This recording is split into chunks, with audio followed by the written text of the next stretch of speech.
Hola community, I hope you're hearing me because I had some sounds issues, but everything else is great. I skipped 1 week last week, sorry about that, but the issue that I was talking about 2 weeks ago that I could barely talk, something with my tooth is fixed. So now I can smile up wide and it doesn't hurt and you can hear me, so everything is fantastic.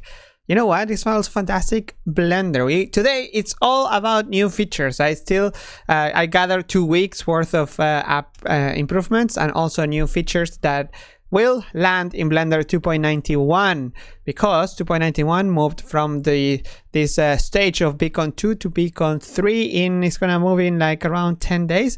So we have a lot to see. Updates, talks, presentations, questions. Yes, there is a thread already on Blender.Today where you can go and ask your questions. There are a few posts already. I made it not too long ago, but you can go and upvote the questions that you wanted to see answer, and also you can also ask in the chat because we are live. We are live and alive. Yes, from Amsterdam, October 12th.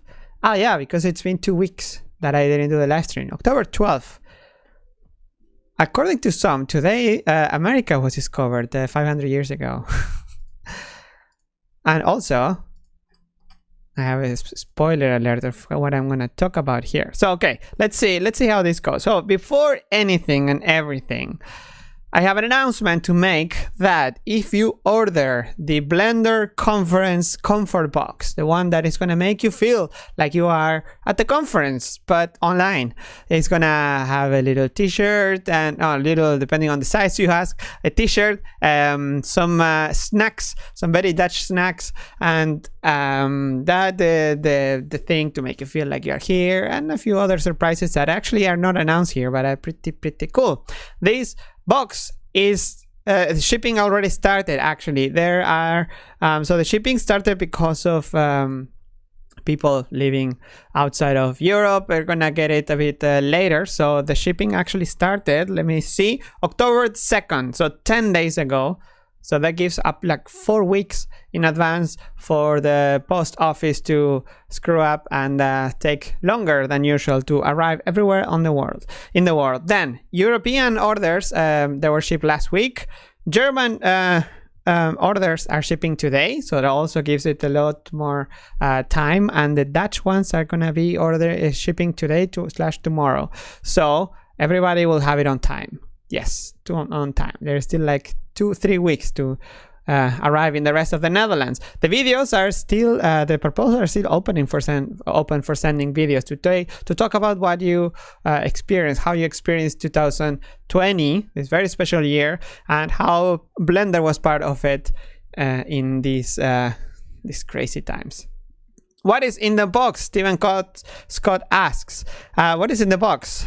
Goodies and surprises. The box is not very expensive, actually. It's made almost at cost because it's more about sending this, and even the shipping was included, so it was more about sharing and being all together than actually make anything out of it. So actually, I think it at loss even. All right, let's start with happy stuff, with news, improvements. Let's see. Can I get the sound? Yes, the sound of the machine.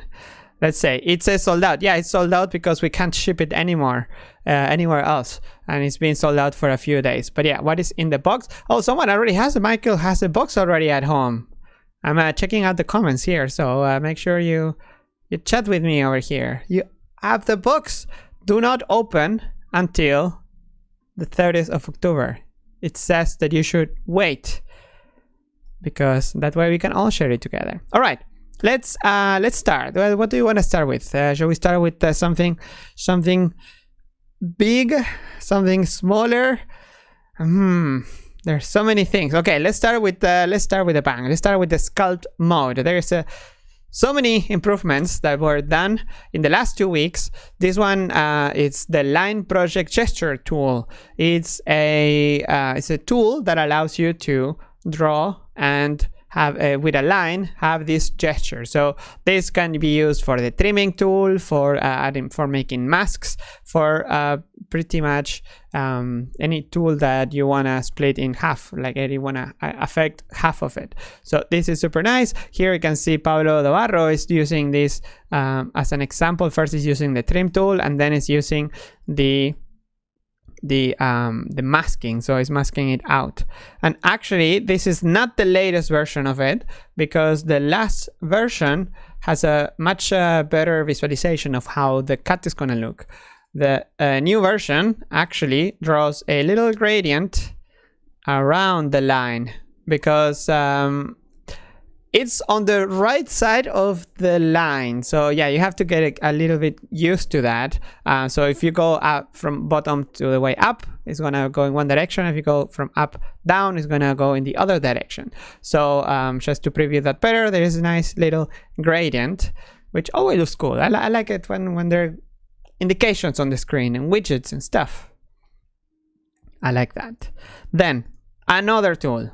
Preserve the mesh visibility from edit mode using the face sets. So this one comes with a very nice text.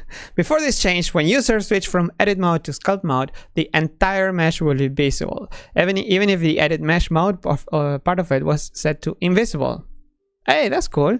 So with this change, the visibility is preserved. So by creating a separate face set from the visible and invisible parts of the mesh and setting their initial visibility. So that's how it works internally. But for you as a user, when you move from edit mode and sculpt mode, it's gonna be consistent. That's nice. Consistency for the win. All right, more cloth simulation. This simulation area mode moves the active area with the brush. When enabled, the cloth brush has no restriction on strong length, area, or mesh vertex count. So let's see. Let's do the demo. So the area of the sculpt brush is now what is it? It's dynamic. It moves the active area with the brush when enabled. The cloth brush has no restriction on stroke length, area, or mesh vertex count. Yeah, this was a limitation in the past. If you use the cloth brush, you could see that when you started painting or using the cloth brush, it would just be limited to that area in the previous release. Where now it's dynamic. You can go cloth away the entire mesh. That's so cool. How does it even work? Like, how does it know about collisions and stuff outside of the current area? That's awesome. Let's see, what is this example? Again, it's using this cloth simulation to make like wrinkles. Poor monkey. It's aging so fast. This brings me memories of Sintel, which, by the way, it's been 10 years of the open movie Sintel, and I was with toothache pain when it happened, when the 10-year anniversary happened, so I missed it. But I want to make a live stream, I don't know if here, Twitch or somewhere, where just to watch it together and go and talk about it. I work in the project, so I in some part of the project, so I wanna chat what people have and see, get nostalgic and stuff. And I was preparing one of the files for Sintel, but then Tooth happened. Well, Tooth happened actually like 30 years ago, but now it's been a bit of a situation. You know what is another situation? The damping, modified damping using the simulation factor of the cloth brush. This helps blending in artifacts with dynamic simulation areas as the damping increases when the vertex. And the suspense is killing me. When the vertex, what? So, okay. I'm gonna have to read again. This helps blending the artifact. Let's see again. So, modify the damping using the simulation factor of the cloth brush. Okay, so with the factor, it's gonna change how much it's damped. How much when you push something like a pillow that stays in that shape. How much is that gonna be affected when using the factor of this cloth brush. Super cool. Super cool. Next, remove mask data layer after extracting the object. When extracting a mask, the new object is going to have the same mask on the same vertices, so it can be sculpted without clearing the mask. So this is more like a fix. I don't know if you know, but I showed it a few weeks ago, I think. So when you are masking out, for example, when you press M for masking, and then you just paint a mask, you can actually make this into a new object. You can extract the object. So you can go into mask extract, and it will make a new object. You can also do that with the face sets, and this fix, what it does, it clears the mask, because before you couldn't start sculpting because it would copy the same mask. So now it doesn't anymore. So it's a fix. Another feature of the sculpt mode is union and join mode for trim tools. Wait. Trimming with union and join. That's like the opposite of trimming. It looks pretty cool, but it's like trim adding, like building. That's super cool. With lasso, creating shapes with lasso, lazy, lasso tool. That's super cool. So okay, let's see. This enables a union boolean mode for the trimming gestures tools, which adds geometry to the mesh instead of cutting it.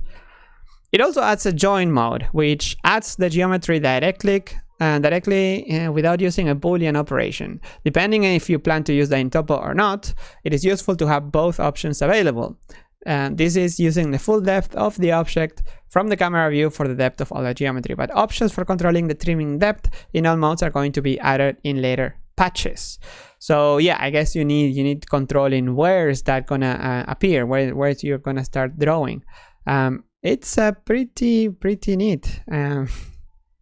I didn't expect this. So it's called trim tool, but it has adding mode. How would you call it elsewhere? What is the name that it has in other softwares, maybe? Because it looks kind of weird, right? Especially now that we actually have icons for these for the sculpt mode. There are some tools that didn't have icons in the past, and they are not enabled here yet, but they should be enabled because there are icons. If you enable the developer extras experimental tools with missing icons, actually there are the tools have icons, so this is misleading. It needs to be fixed. But yes, here, box trimming, it has a scissor, but this is not a scissor tool anymore. So yeah, the icons, by the way, they are contributed by the amazing Raul from the community. Raul Caudari RC12 is being awesome. He made the new icons for the trim tools, but also for the ones that we saw here for editing the face sets. Oops. So yes, here, box face set, lasso face set, and I think it's edit as well. And now we are missing one icon for the line project, which is this tool. Awesome. All right, let's go back because there are so many new features here. Hello everybody, for everybody saying hi in the live stream. Please open a channel in Blender Turkey. I wish I would know Turkish. I'm already doing BlenderToday in Spanish, and in youtube.com/BlenderHoy. It's Blender Today, but in Spanish. So it's already 2 languages, and I don't even speak both of them, any of them very great. So I will leave that to whoever wants to make Blender Oy or today in Turkish. Blender Bugün. All right, let's continue with slash sculpt, but more into paint. When you're painting, there is an improvement that is gonna have a performance boost. It's when ignore in between events for anchor strokes. So from the user point of view, you're not gonna pretty much notice anything. It's when using anchor strokes in between events are not needed, as there is not a stroke path to reconstruct, and they're only producing unnecessary updates, creating performance issues. Well, in the future, maybe there could be a stroke path to reconstruct, right? If you want to keep history of the strokes, or there are other softwares also that you can draw a line, for example, and put a texture, and then you can replace the texture. So maybe you need, like after you added it, in the future, maybe you need some kind of history, but most of the time you don't. So creating performance issues is not a good thing to do when you don't even have the feature. All right, let's move. Let's continue. Another section is usually the first one, but the sculpt one I wanted to start with a boom. This one is the user interface. So the user interface, there are tiny improvements, big improvements, and tweaks and fixes. This one brings the image editor a popover for overlays. So the same way that you have in here in the 3D view, you have this overlay where you can remove all the widgets and the extra info that is not actually part of the 3D data. You can hide it in the 3D view. Now you can also do that in the UV editor. So you're gonna find the same icon for overlays, and you're gonna be able to toggle them off, and also to display the stretch. And most of the features were already there, but they were hidden, not hidden, but kind of in the wrong place. They were here in the view panel. Now they are in the popover for consistency. We are missing one more feature here for consistency, which is the ability to hide these navigation widgets here, like these icons, for example, and the little hand. That you can't hide them in the image editor, and that's not super consistent. So we need a new button. Should it go here for consistency? Yes. Should we have an extra icon in the header just for this one button, these two things? That's the problem with UI, you know, sometimes it's saving space or consistency, and I think it's better to go with consistency, because in the future we could have more widgets for navigation or for transforming the UV, for example, with the widget, you know, scale, rotate, moving, 3D, 2D cursor and stuff. So yeah, let's continue. All right, user interface. Oh, this is super nice. This is gonna change your life, our life. This is kind of features that you don't notice until you notice. Look at this amazing human being, Hans Goody, developer of the user interface. The amount of work that it went through to add the default values to all the modifiers. So yeah. Basically, default value. Where's the default value? It's the value that it's there when you add first a modifier. For example, if you add an array, by default you have the factor x, or the here. Let's see the array count in 2, but you can also change it, make it longer. The thing is, you can usually right-click and go into default value, or you can also press backspace, and backspace is gonna go back to that first value.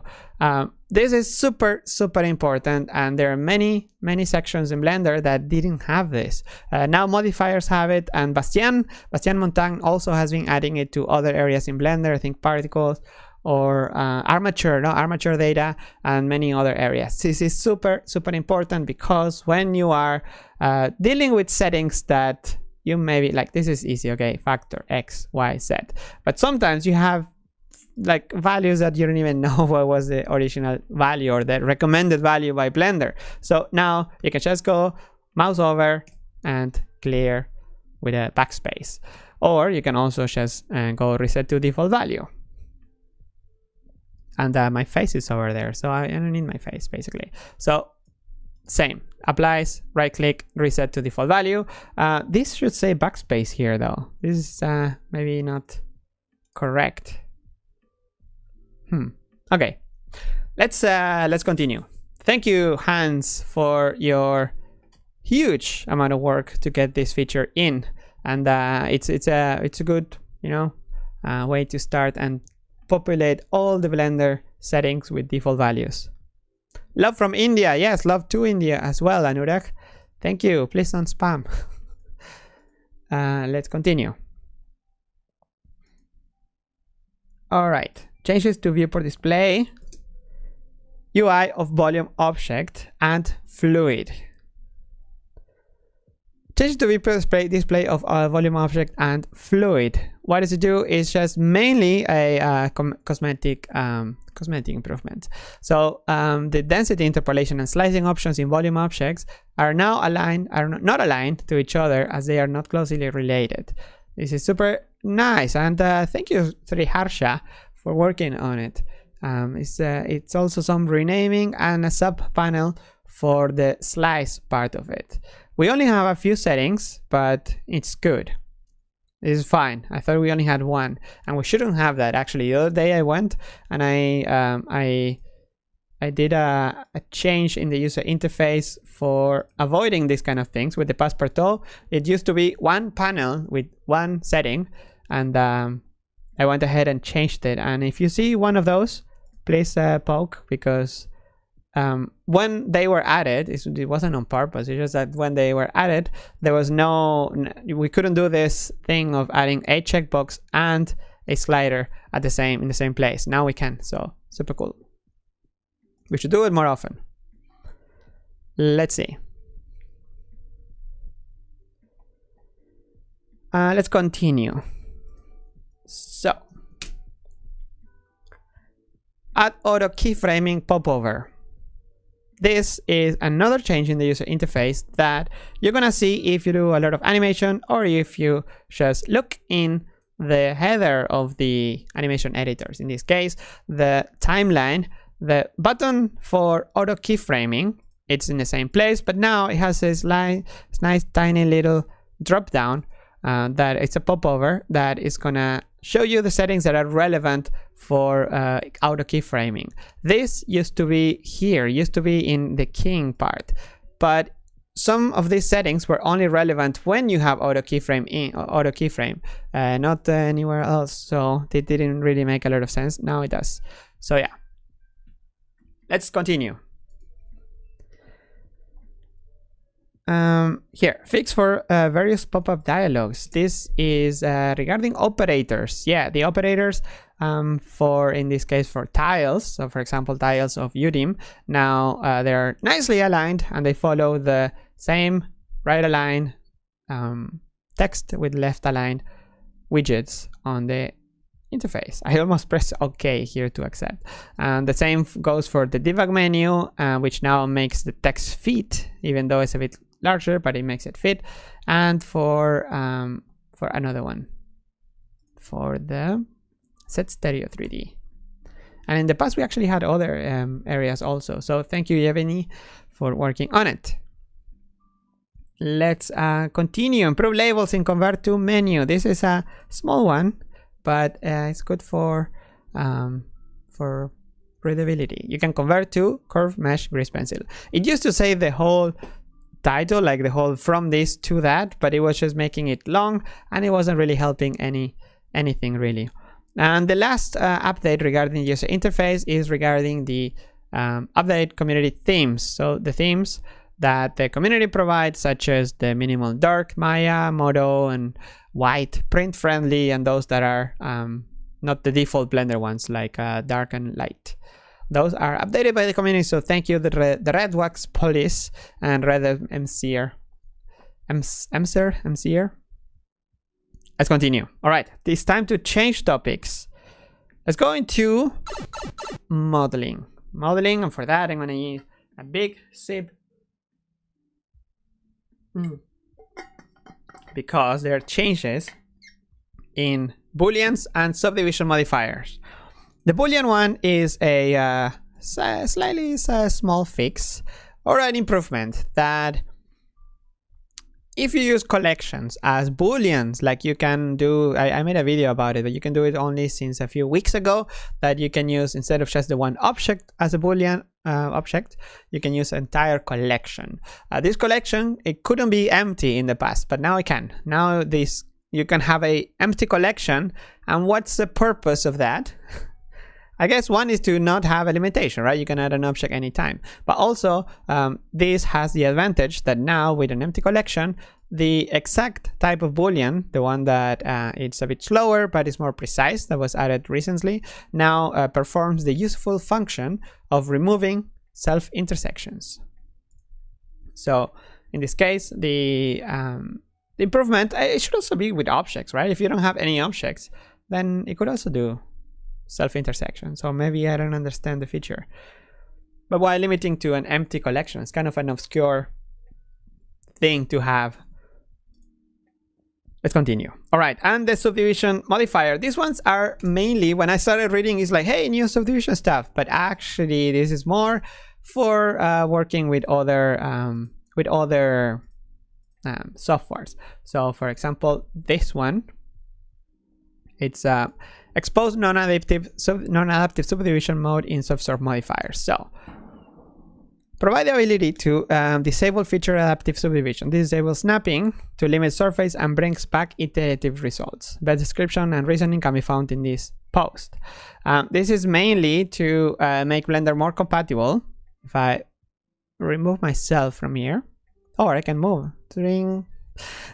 to be compatible in this case, for example, with the Maya and ZBrush. If you want to move a mesh from one side to the other, this is probably the way to go. Another fix is that it makes UV smooth items consistent with the new boundary smooth. This adds an option to the smooth UV boundaries, including corners, and renames the available options to none, keep corners, and all.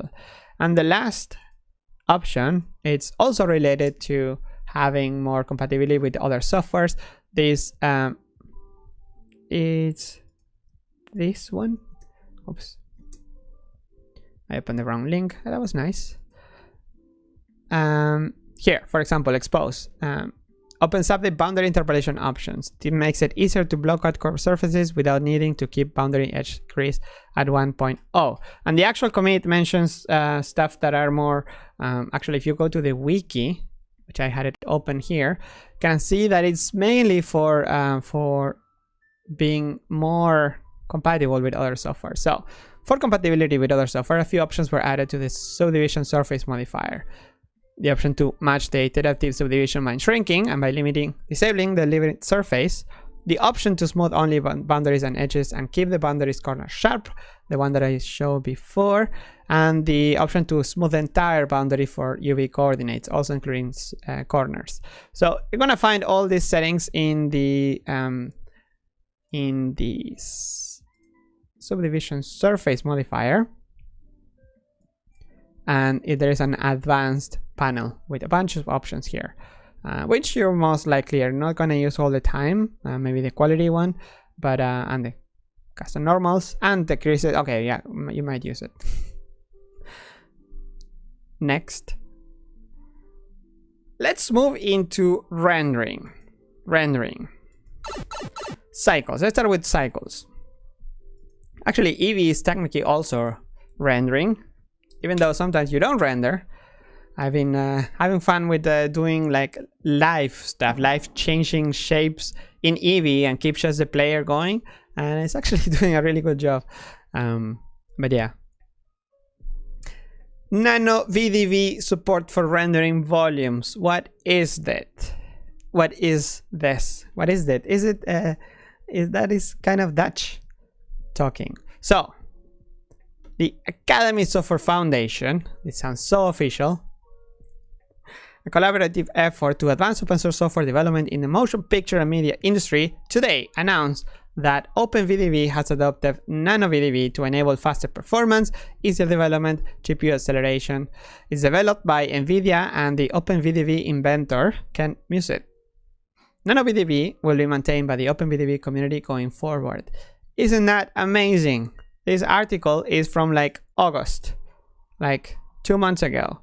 and Blender now supports it. Isn't that amazing? So let's see. So Patrick Morse it's added the patch. So NanoVDB is a platform-independent sparse volume data structure that makes it possible to use OpenVDB volumes on the GPU. This patch uses it for volume rendering in cycles, replacing the previous usage of dense 3D textures. This is a preliminary patch and is not finished, but it's in a working state. I tried to keep the changes to a minimum for now, and therefore using NanoVDB only for data lookup and as in place replacement for 3D textures. All right, so this is what we have. We have a bunny. And NanoVDB, super advanced. It's using optics even, so that's so cool. Yay. Volumes in GPU. All right, let's see. Continue. Add time statistics to scene update. So the scene update,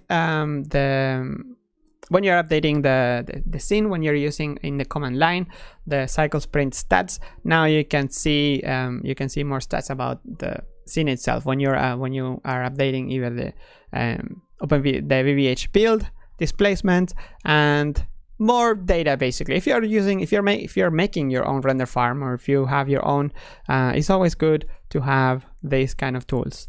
And the last one, also useful if you're building your if you render from the command line. Remember, rendering from the command line is so much faster.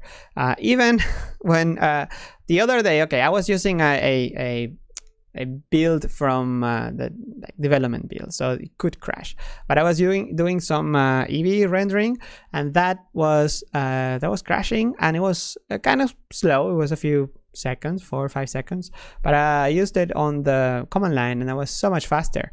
It was rendering much faster. It didn't crash at all, so the crash was somewhere in the image editor. It was around the time where there was a lot of changes in the image editor and the way it's drawn, so that could have had something to do, but also it was much faster. It was like 2 seconds instead of 4 or 5 seconds, which makes sense. Doesn't have to draw doesn't have the overhead of drawing, changing the frame, changing all the info in the user interface. So always render from the command line and as much as possible.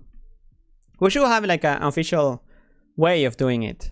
Like it would be nice to have like a render using command line and just hide Blender, do it like it doesn't exist. I don't know if that's even possible, but just do it from the command line, which is much faster. Not only faster, but also you get more info, right? You get actually all the data, all the stats right there. Okay. Next, we actually have to change topics again. Switch into this super cool tracking option. We don't see tracking improvements very often. Actually, pretty much never. But this is amazing. So let's see. This is also helping with compatibility in other areas of Blender. So look at this. Or maybe I should just read at least what it is. Let's see. First, implement Brown-Conrady distortion model. So implemented Brown-Conrady lets distortion model with 4 radial and 2 tangential coefficients to improve compatibility with other software. So example of those are where this model is used: AGSoft for the scan, Metashapes, 3ds Sapphire, Reality Capture, Bentley Context Capture, Alice Vision, Mushroom. Hey, Mushroom. And also other programs, Bandler, CPV, MVS. In general, most photogrammetric software. Isn't that cool? From all of those, I only have experience with Mushroom, but this is not only trippy and awesome looking, but it's can I make this bigger? No. Ah, yes. Wait. One more. Here. Nice. I have no idea how to use this. I hope there is in the wiki, there must be in the wiki some info about it. Otherwise, somebody's getting snagged. Motion tracking here. Yes. we need a bit more info on this, more examples. At some point in the near future, we are gonna have to start making the release notes for 2.91, and we're gonna need a lot of demo files.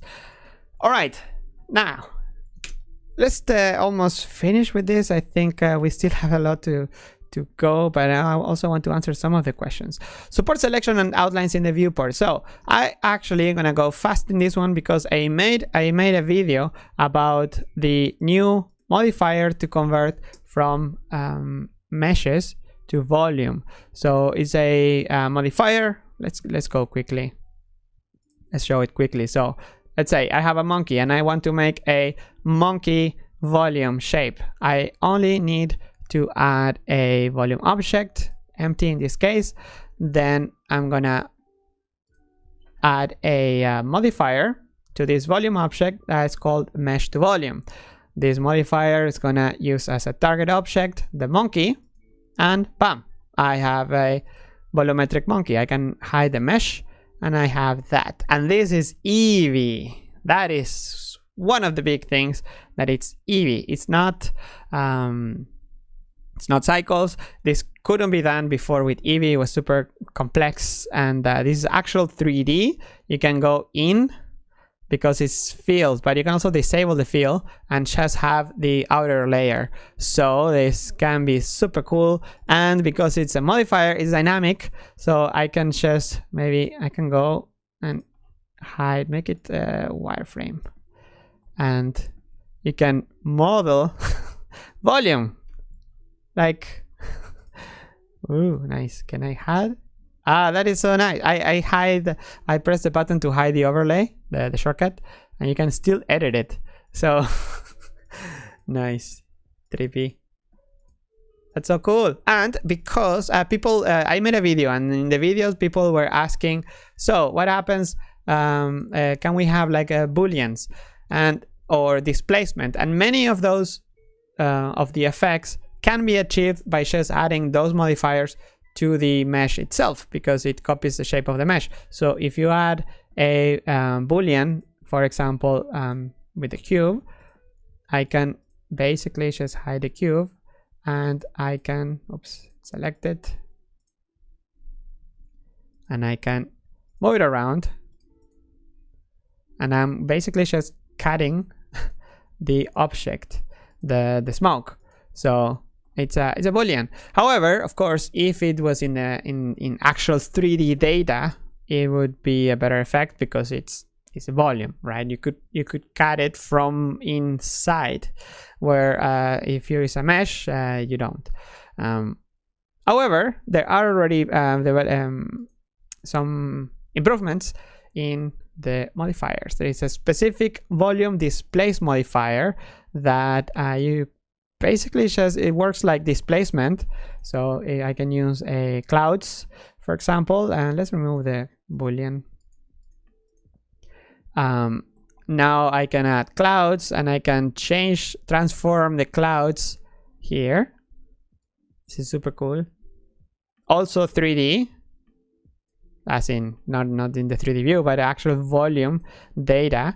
And actually I want to have the field volume here. And now you can change the strength, you can change the coordinates, mid-level, sample radio. I'm not sure what this does. Oh, the mapping, global mapping, yay! So actually, this is, you can move the texture around, and you can get fake clouds in Eevee super easily. Fake cloud or smoke or anything. Super cool. This is being worked on by Jack Luke. So thank you, Jack, for working on it. The feature that I was actually showing before is that now you can click in the viewport to select this volume object. Before you couldn't. Now you can select it. You even have an outline of the estimated kind of grid that makes that volume. So super cool, super nice. Volumes as a real object. Unexpected feature for 2.91. That's the wonders of open source. Sometimes somebody just wants to make an awesome feature and it just appears. All right, let's move on quickly. IO, input output. USD now allows you to export invisible objects, and the creator of this patch is actually on the chat. Sivren, thank you for working on it. Now all your invisible objects can be exported, and this is part of a fix that made it possible to export invisible objects to Alembic. And this because Alembic and USD now share kind of a similar structure internally for importing, exporting. Not for both yet, but it's being worked on, and this will make things a lot more consistent no matter which format you use. You can also now export, it has support for instance object data. So this is used when the objects are instances. For example, when duplicated by a particle system or instanced by the duplication system. Collections duplicating empties, for example, or vertex/face duplies, etc. Since Alembic already deduplicates the data, this doesn't make the resulting Alembic files any smaller. Yes, unfortunately. You know, in Blender, if you use internally in a blend file, if you use instances, the file is going to be the same weight as if it didn't have files. Pretty much. The object. If you have multiple objects, if you use instances, the file weight is not really going to go up much because it's just duplication that happens, and the geometry, actual geometry, is not really there. So this will be faster to write, though when there is a lot of instance geometry, the deduplication system won't have to do any comparisons. Super cool. What else? Alembic exporting. Now you can export Alembic with custom properties. You can put your own stuff in the ID properties of Alembic. So for example, the custom properties panel that you see in some of the measures, objects, materials. I don't know if this supports for everything. Maybe if Sivren there in the chat, he can confirm. But there's a task here, 50,000. It's been around for a while, from 278. So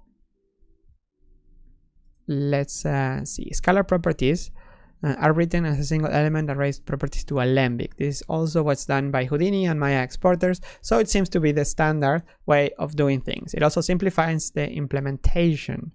Two-dimensional arrays are flattened by concatenating all the numbers into a single array, and this is very into the actual implementation side of things. So thank you, Sivren. And I bet Sivren already wrote this in here. Of course. What an example. Look, Alembic import, Alembic export, custom properties, instances. So actually here we can read more, less of the implementation itself and more about the user, final user. And for this, we also gonna need some examples. So if you're using this feature already in production in some projects and wanna share how you did it, or a video or an image, remember, always open for having examples of real life production of using these features in new releases. Next, and okay, 5 minutes. Should I save some of it? Yes, yeah, otherwise I'm not gonna be able to answer anything. All right, before changing, I'm gonna again, I was actually about to talk about more the animation side of things, but like last week, I'm gonna add here a next week and gonna talk about it next week. Let's switch quickly into the question list. Let's see. I hope it's not too much. I'm not gonna be able to talk a lot on 27 questions. It's not too bad. It's not too bad. Let me get some water and let's get this done.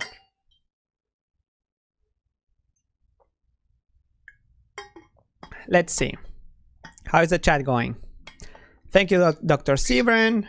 People happy about these features. This is very important. The import-export aspect of it with USD, with Alembic, is really what gonna make Blender go and get into the studios. And you know, studios using Blender is a great thing, because studios can afford developers to improve Blender for them and contribute those changes back to Blender for everybody else. So when you see like, oh, Blender It's not for hobbyists because all the studios are using it.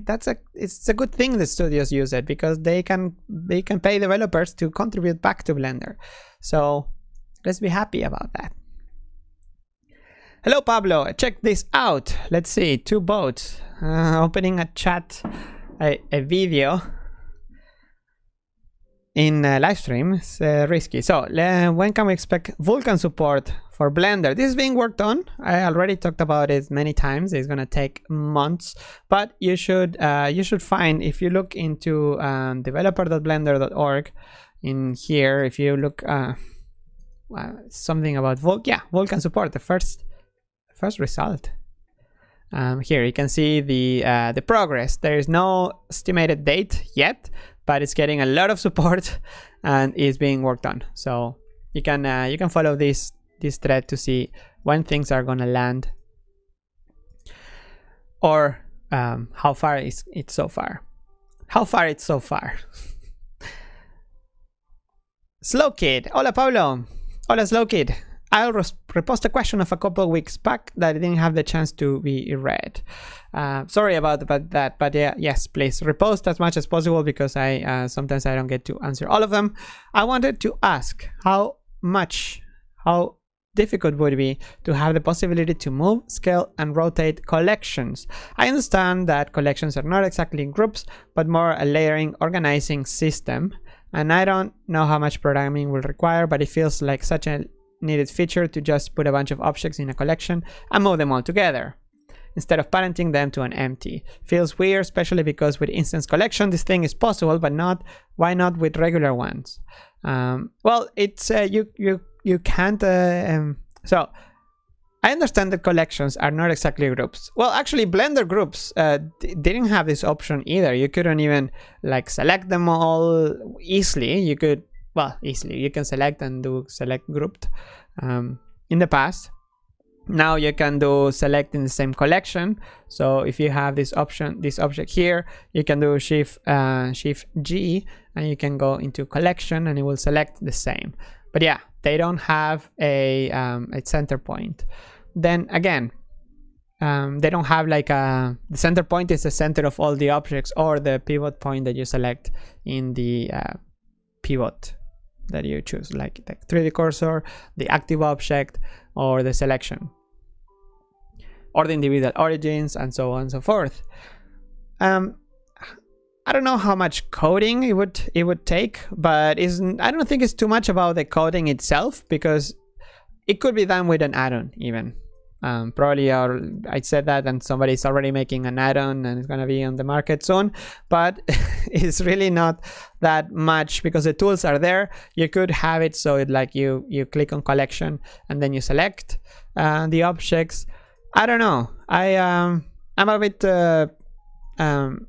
I think the functionality it's good to have, but it needs to fit with the rest of Blender, because if, for example, if you have a bunch of collections here, when you click on a collection, actually it makes the collection active. It makes it active. What does it mean? That the next object that I'm going to add is going to be in that collection. That is useful to have. If I click in a collection, it's what should it do? Should it select all the objects inside? What if I want to select, and then if I choose control and select that, it's going to also select all the ones inside. It could be double click, but double click right now is for renaming. However, we also have F2 for renaming. We could use another shortcut for that. How would that work? When you click collection, it selects everything, or it selects what is the center of the collection. How do you set the center of the collection? Do you use the same, the origins? Do you even need a center of a collection, or you could just use the pivot point? There are many questions to that. So I don't remember a specific right-click select proposal about this. If you know one, please link it or or make one, because the best way to ask for a feature is to be very clear about this is how it should work. In the outliner, you click on one and you select it. If you select an object, for example, if you select a light, maybe if you double click, it could select all of the objects in the same collection. maybe. What happens in edit mode? Because the other day I was modeling and double click. I wish I had double click for like selecting the island, or like L, because the L key is in the it's a bit too much on the other side of the keyboard. I don't know, so much to play with. Please, in the comments, I read all the comments, please let me know what you think about this exact, you know, interaction. This is also a big thing though. If it changes, it should, I don't know if it should change like right now or in 292 or wait to 3.0 because it's gonna break you know, memory, muscle memory for a lot of people. Next question. The new sculpting core for Blender announced by Pablo Barro. When to expect it? I think you are talking about a tweet by Pablo Barro. This one. Is this one. The one about improving the performance, that you can have more millions of polygons than now.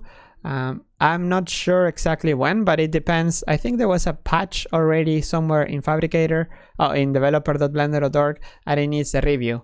So it's up to when, like how fast the review goes and how fast Pablo can addresses that. And also, if this happens, it should happen before Beacon 3. Beacon 3 again is part of the stages of a Blender release. In this case, we are now in Beacon 2, and we should switch to Beacon 3 on the 21st of October, which is in a few days. 12 days. Oh no. Oh, no, Wednesday. That's when is when the LTS is coming. There's a new LTS for 2.83.8. It's gonna come out to keep improving the LTS release, probably on the same day. And the beta. We're gonna have a beta of 2.91. So many things. Next, let's continue. Daniel Lapalme with it has come up a few times, so thought it would be fun to solve the mystery in how to pronounce my name. Thank you.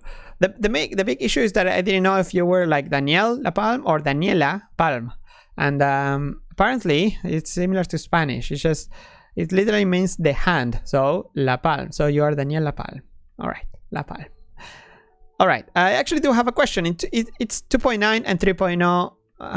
Isn't that far away, which is crazy. I know, it's super crazy. 2.9 we are now, 3.0 is next year, August ish.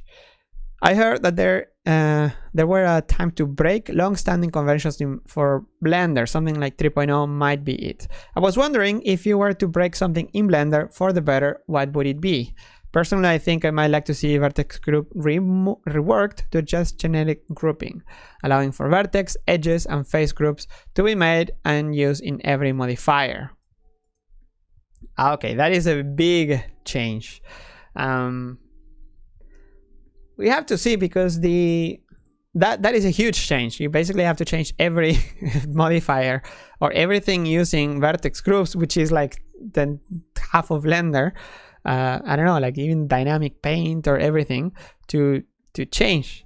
So that is a big project, and 3.0 isn't that special in the sense that it's still gonna be around 3-4 months of development like every other release. So 293 is gonna be as far from 3.0 as 283 was from 2.9.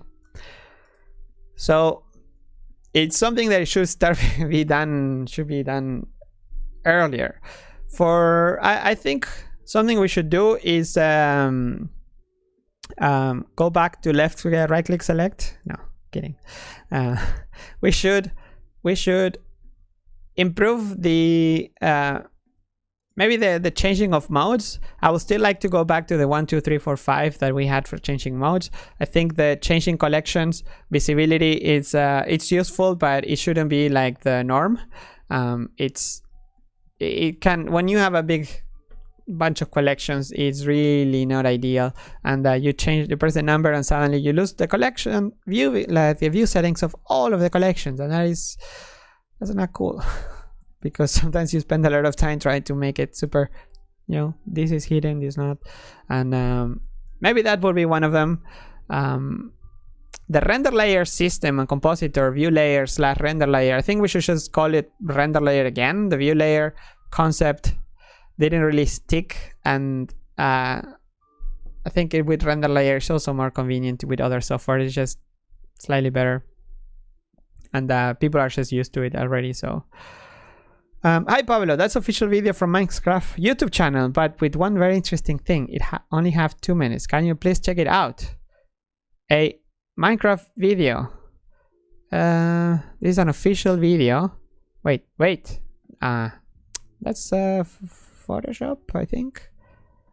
Or if you're gonna make me watch this, it better be. Oh, wait. Nice. Really? Huh. That's cool. And it's typing the values for moving manually, no mouse. You see, no mouse. That's awesome. All right, yes, I'm impressed. It's actually being used. Oh, okay, that's a good thing that support for non-interpolated pictures was added. So that's so cool. All right, Blender made it. 1.5 million people have watched it. Let's move. Thank you for the video. I didn't know about that Blender sighting. Hi Pablo, Jackie says, is there a way to see the scene through a light, as if it was a camera? Yes. Just select a light, any light. For example, if you have a spotlight which has a direction, just press the same button that you would use as if you use a camera. You can do Ctrl-0, and now you can actually see through the lamp. So you can see what the lamp sees, which makes more obvious if you have a lamp. You see, now I added a plane so I can actually see, and then I'm lighting everything from here. So you can actually see what the light is going to light. That's super cool. Also, I mean, if you want to render that, if you render, it's not gonna render with that. Still, wait, it is rendering. Wait, no, it shouldn't. Oh, it didn't in the past. So wait, if I do here, it is rendering. Okay. What is the resolution? Okay, this didn't used to be this way as far as I know, but I would still, because with a real camera you can have like depth of field and so many other features that how is the mist being calculated here when it's being used from the camera? That is so interesting. Anyway, you can use a camera and simply just add a constraint that will follow copy transforms of this lamp, for example, and then then basically you just have a camera that is using, maybe if you make it a bit wider, you pretty much get the same result, but you also gain all the features of a camera, like depth of field and the nice bokeh, the sizes, the missed the clip start and end, which I have no idea how would that work with a lamp, but yeah.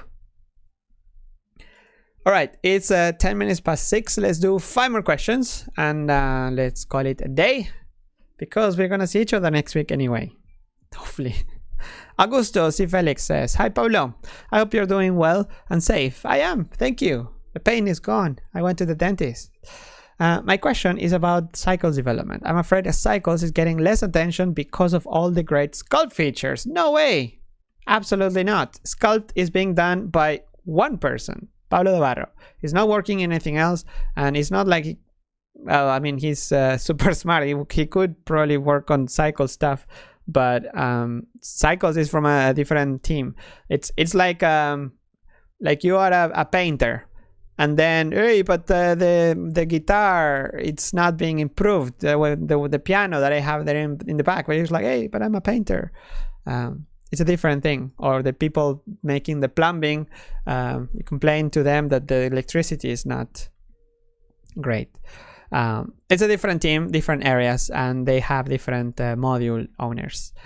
And actually Cycles is getting, maybe not as much, but this will go not as much as the rest of Blender, because other areas of Blender, like Sculpt wasn't even at the level of Cycles. So Sculpt was super low in the, unfortunately, in the priority list many years ago, but mainly because you needed someone with passion, and that's when Pablo came in and he brought it up to that level together with the help of Sergey with multi-resolution, Brecht, and so on. So yeah, maybe it gives you the impression, but it's not like that. All the features are too focused on sculpting, and Cycles needs attention. For sure, Cycles need help because someone is selling an optimized version of it for $500. What is that? Clearing, showing that Cycles can be improved a lot. I don't know what you're talking about exactly, but yes, in my opinion, this reveals that Cycles are suffering from a lack of attention.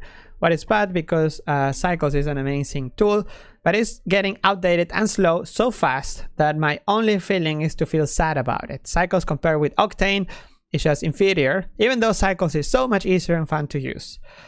How can we, the community, take care of that, even though I don't know anything about coding? Is there a way to send money and donate only for Cycles development? No, really, no. Like, I mean, there is no like, okay, this is the budget and this goes to here and that and that. There are developers that are working on Cycles, though. Kevin Dietrich is being, I think, even hired to work on Cycles. There is Patrick Morse that is doing improvements on NVIDIA and optic support. There is Brecht that has plans to work on it. There is a roadmap for Cycles. You can check in the render and Cycles section, and here in the workboard you can see the improvements about Embry for faster and the Cycles features that are listed here. Shadow Catcher, light group rendering. There are to-do lists here, but yeah, they take time and effort. So if you want to improve, remember that Cycles, it's a project that is a render engine that also lives outside of Blender. But if you contribute to Blender, you're contributing to not only Cycles but the entire ecosystem. So yeah. Oh my gosh, we are 3 contributors away of 5,000 Blender Development Fund. Are you going to be the 5,000? Oh no, I should have talked about it at the beginning of the show, so I would to give time to people. Okay, how many people are watching this? Let's get it to 5,000. Can we? This should update. Actually, 500. We have 560 people watching this, and this should update in real time, right, Sibren? If you're watching, let's see if we can get it. Can we? Let's see. All right, gonna leave this here on the side. Look at how well it works on mobile. Let's see. Gonna leave it here aside just to refresh, and hopefully hopefully I'm gonna be happy at the end. So let's make it always on top here. All right, let's continue with the other questions. I don't know how many I'm actually covering so far. I said 5 and this is 1. Okay, 5 more, 4 more. Yeah, no, so there is no way to add only development to Cycles, unfortunately, if that answers your questions. Hello Pablo, this year's developers made a lot to improve performance. Things like undo, speed improvements was super awesome, but since 2.82 it feels like performance regression tasks like high poly, mesh editing, bugs with MantaFlow were not a priority anymore. What do you mean? If there is a bug, it will be fixed. There's super high priority bugs, but every bug should be fixed. Performance regression task, especially if it's performance. Report and poke and report and test Could you please give community updates about the work done to mitigate edit mode viewport performance regressions? Actually, I think I even have a performance here, a shortcut. The fast high poly mesh editing is a high priority. Let's go into here. And super needed. It's a big picture, 2.7 levels performance for the mesh editing. So the goal is to bring it back to 2.7. It's being worked on. Actually, yeah, here the developer that is assigned to it is Campbell Barton, so you know it's in good hands. The milestone number 1, it's partially done. Skip edit mesh to mesh conversion. It's actually committed. Why this should be marked? But then there's other steps that can be done, like multi-thread beam mesh to mesh conversion, or for example minimize GPU transfer overhead and all these parts. So there are plans. This is the actually you can follow this task for the improvements. I can actually put here the link to so you can read about it. Let's see. Performance is, but performance and playback performance also is one of the big points, and it's gonna be tackled in the coming versions. And I think by 3.0 we should have a much faster Blender, and that's again why I think Blender 3.0. When people say that 2.8 should be Blender 3 and this should be 4, no, I disagree. I disagree because 2.8, even though yeah it was great, it was an improvement, there was so many problems.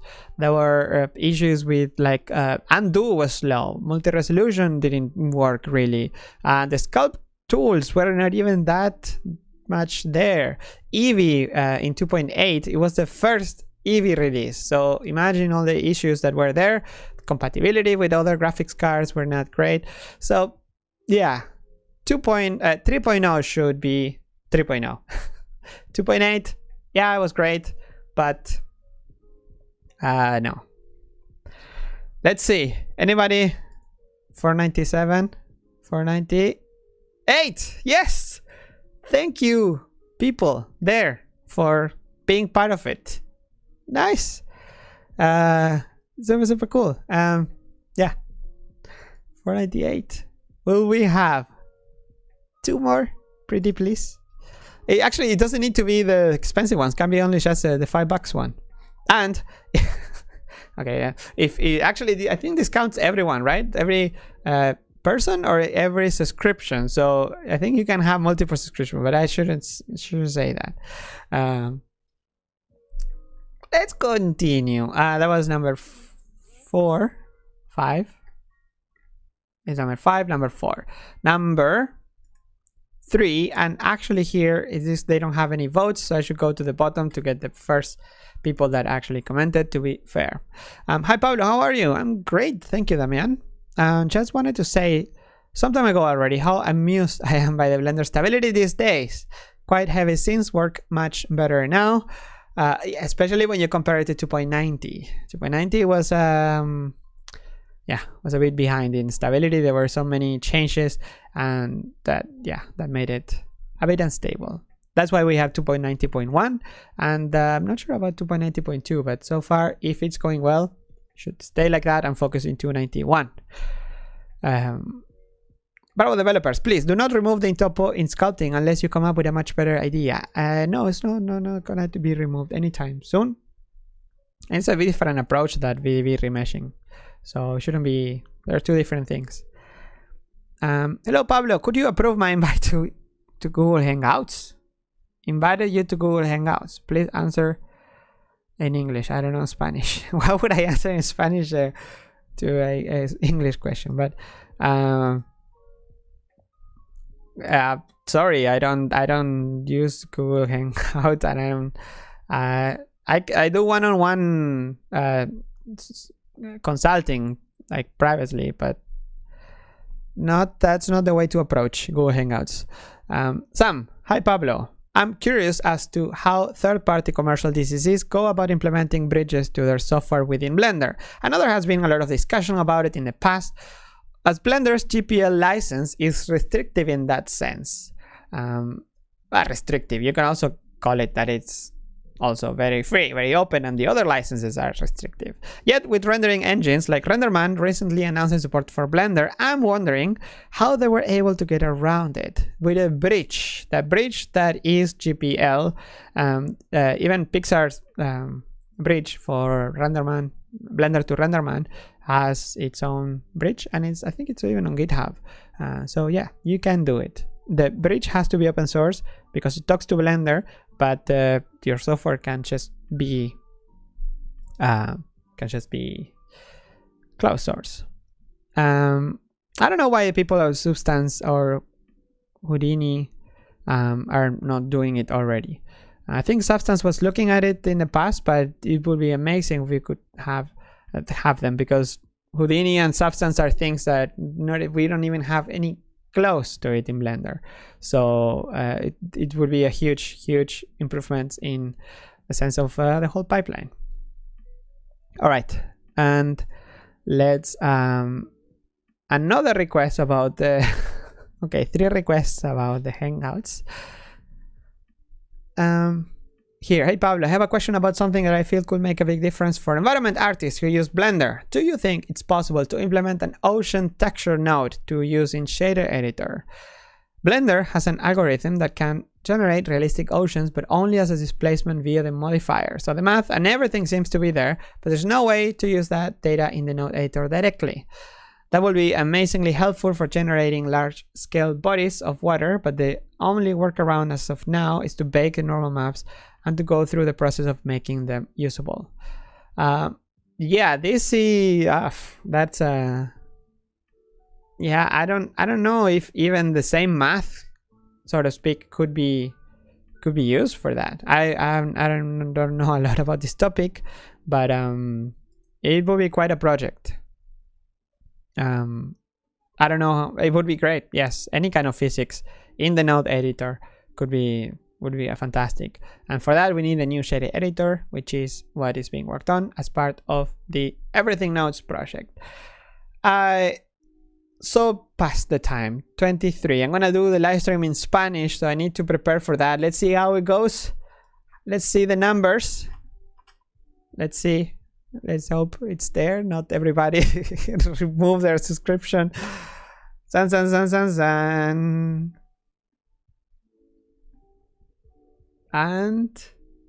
And 5,000. 5,001. Let's what other happy song do I have here? It's like this one. A new level has opened.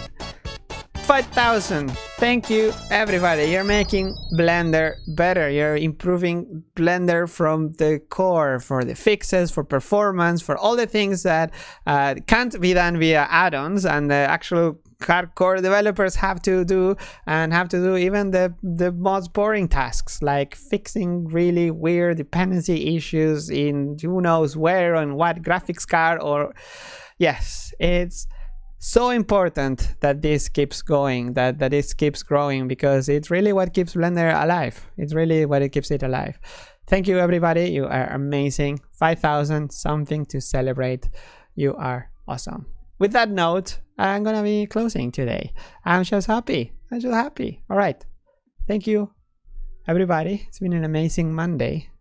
Next week, we are gonna be close to the Beacon 3 moment, so there will be features and improvements being done, because even though no huge new features can be added yet, improvements to the current existing features can be done. However, this week is a bug fixing week. The developers are focused on bug fixing, the thing that thanks to the development fund can happen. So that is gonna slow down maybe some of the new features, but I think we're gonna see some more. All right, thank you, everybody. It's been awesome. I will leave you with the epicness.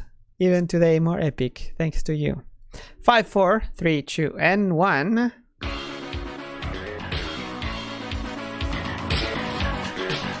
All right, extra special today.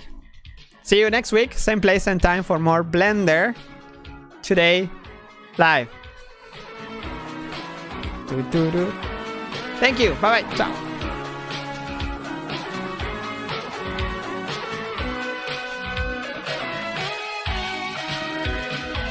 Thank you, grazie, arigato, dankeschön, dankjewel, obrigado.